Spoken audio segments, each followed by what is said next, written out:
Welcome to the show, and always a pleasure to speak to you at NDTV.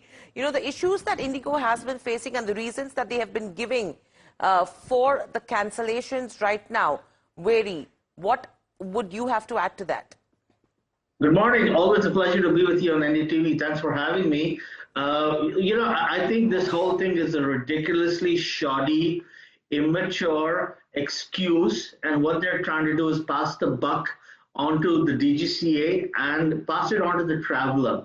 This is nothing but a tactic, and what they're doing is, as Danish said rightly, they had 9 months to comply with the CAR. Every airline, Akasa, SpiceJet, Air India, they knew the CAR was coming. And they were very clear that this regulation will be embodied into India and airlines will have to follow it. They knew it. They planned their recruitment accordingly.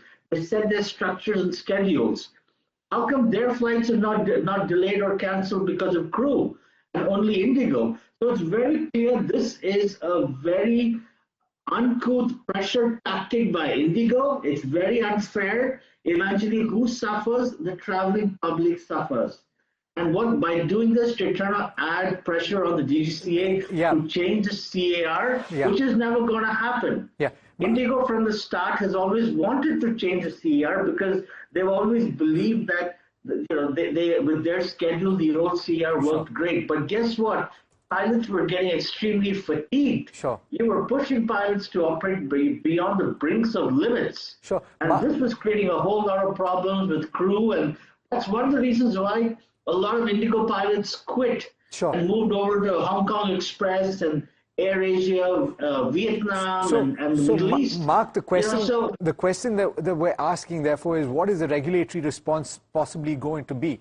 Because at this moment, there is a call to shift some of the slots to the other airlines. Let's face it, this is an airline that controls about 2/3 of domestic traffic.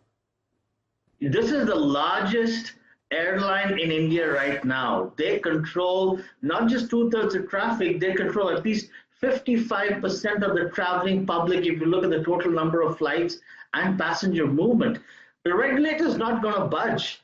Never has the DGCA budged on one airline demand. Okay, if this problem was also with Air India and SpiceJet and Akasa, then the regulator would have said, yes, the regulation is too stringent and too hard based. We need to tone it down. But that's not happened. Why does it only have to be an IndiGo?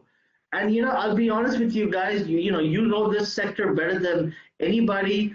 The bottom line is the DGCA is not stupid. They're a smart organization run by people from airlines, okay, and run by pilots and engineers, and they understand fatigue. And this is a fatigue issue. And let's be clear, pilots are not slaves. You haven't hired, indentured laborers. They're pilots. They're there to do a job, to fly an aircraft with safety in their mind in the most efficient manner possible.